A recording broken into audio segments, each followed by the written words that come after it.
A graça e a paz, meus irmãos, tudo bem com vocês?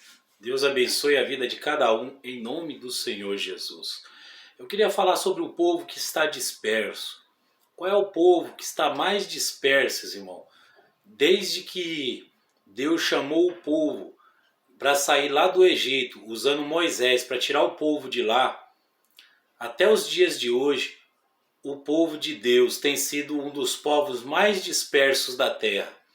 Porque o povo de Deus ele não consegue, no longo da história, deixar um legado para que as próximas gerações permaneçam fiéis a Deus. Você pode ver que no livro de Juízes, sempre que Deus levantava um homem para libertar o povo das mãos dos inimigos, dos opressores, aquele homem, aquele período de livramento durava 20, 30 anos. Se eu não me engano, quando Sansão lutava por Israel, o povo ficou livre dos filisteus, eu acho que 22 anos, se eu não me engano. Então era assim, quando morria aquele libertador que Deus levantava, o povo tão depressa se corrompia de novo, e os descendentes sempre iam prevaricando, deixando Deus, cultuando deuses estranhos. Então eles deixavam aquele caminho que Deus estabeleceu para eles e seguiam caminhos alternativos das outras nações. Nos dias de hoje, você já deve ter se pego pensando, né? Por que será que tanto filho de crente não é crente? Por que será que nós vivemos numa geração que oscila tanto, sabe? É tanto conflito entre cristãos. Há quem diga que o único exército que luta contra o seu próprio povo é os cristãos, são os evangélicos. E isso, de fato, se torna uma realidade. Né? Você liga a televisão, é um conflitando com o outro, é um querendo ser melhor do que o outro, um sabe mais do que o outro, mas não se unem. E fica muito difícil para Deus poder fazer a obra maravilhosa que Ele quer, que é de convencer o mundo inteiro do seu pecado, do juízo e da justiça, para que o povo se arrependa e saia das suas más obras e se converta ao Deus único, ao Deus vivo. Né? O livro de Isaías começa dizendo que o povo saiu dos caminhos de Deus. No capítulo 1, versículo 1, aqui é o título, né? Visão de Isaías nas épocas do reinado de Uzias, Jotão, Acaz e Ezequias. Então Isaías profetizou nesse período desses 4 reis e de Judá. E ele diz assim, ouvi, ó céus, e presta ouvidos tu, ó terra, porque fala o Senhor, criei filhos e os exalcei-os, mas eles prevaricaram contra mim. Você vê que o livro de Isaías já começa desse jeito.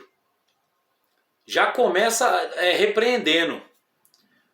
E ele diz assim, o boi conhece o seu possuidor, e o jumento a manjedoura do seu dono, mas Israel não tem conhecimento, o meu povo não entende.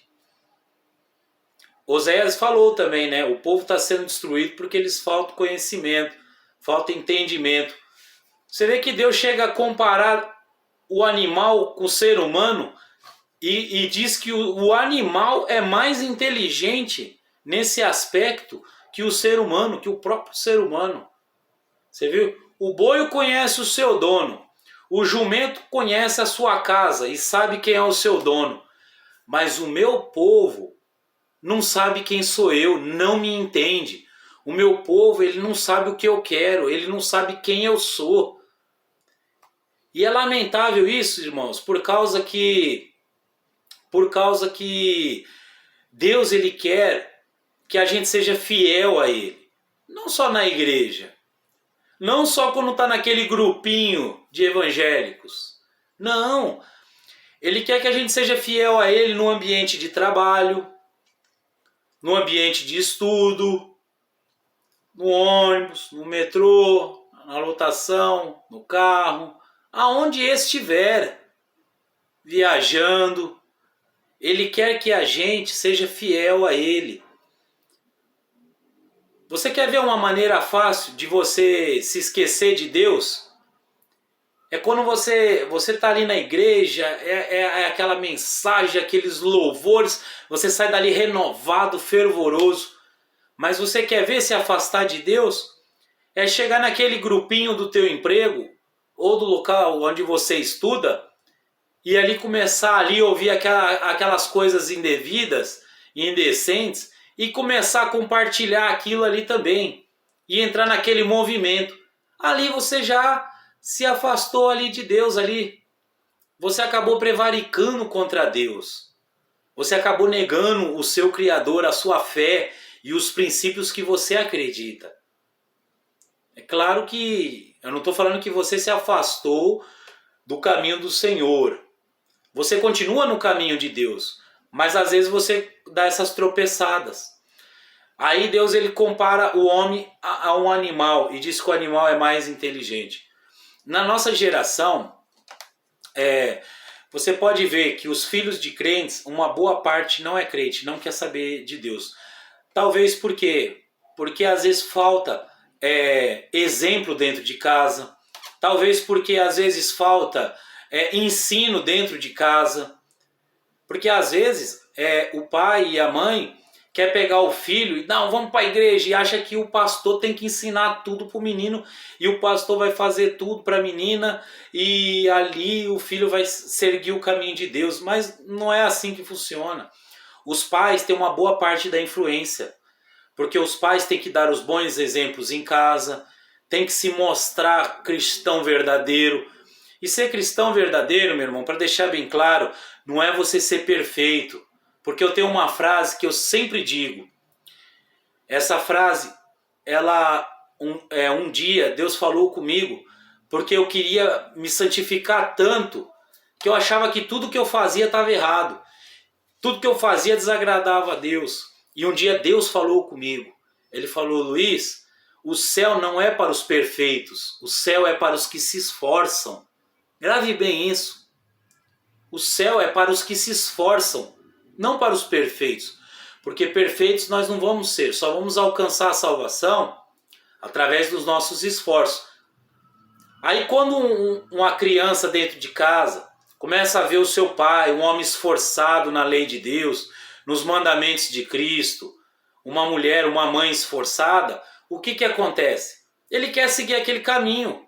Agora, quando ele vê hipocrisia, fica difícil de ele continuar. E hoje, nós estamos vivendo numa época que eu nunca vi tanto adolescente não querer saber de Deus. Você fala de Deus, não querem. E uma boa parte se diz ateu. Então, nós vemos que essa profecia de Isaías não era só naquele tempo, nos dias de hoje também está assim. E os dias de hoje não fogem muito dos tempos passados, porque o povo judeu, o povo de Israel, eles serviam a Deus durante um período, depois se afastavam dos caminhos de Deus. Você lembra lá no deserto, quando eles saíram do Egito? Moisés ficou 40 dias nos montes. 1 mês e 10 dias foi o suficiente para o povo fazer um bezerro de ouro e dizer: foi esse Deus que nos tirou do Egito. Irmãos, olha que coisa triste. Como Deus fica triste com essas coisas. É lamentável, mas é a verdade. Então, nós devemos ser prudentes, irmãos. Se esforçar, se empenhar para permanecer no caminho do Senhor. Se hoje você teve um vacilo, você que está vendo esse vídeo hoje, você errou de alguma maneira e desobedeceu a lei, os mandamentos de Deus e se sente culpado, saiba de uma coisa: Cristo ele está pronto para te perdoar. Então se arrependa do erro e recomece, tenha resiliência, recomece. E Deus ele vai ser com você. Davi recomeçou e deu certo. Pedro recomeçou. Jesus pregava o quê? Quem me negar diante dos homens, eu negarei diante do meu Pai que estás no céu. Pedro negou a Cristo. Exatamente. Mas Cristo, quando voltou, quando Cristo ele ressuscitou, ele chamou Pedro. E Pedro tinha um coração voltado para Deus, mas é um momento de falha dele. Talvez você passou por um momento de falha, você prevaricou, mas Deus está pronto para te perdoar. E recomece, porque essa nossa geração, se a gente influenciar ela, certamente muitos entrarão no caminho do Senhor. E a melhor maneira que a gente prega o Evangelho é com as nossas obras e atitudes. Deus seja contigo em nome do Senhor Jesus.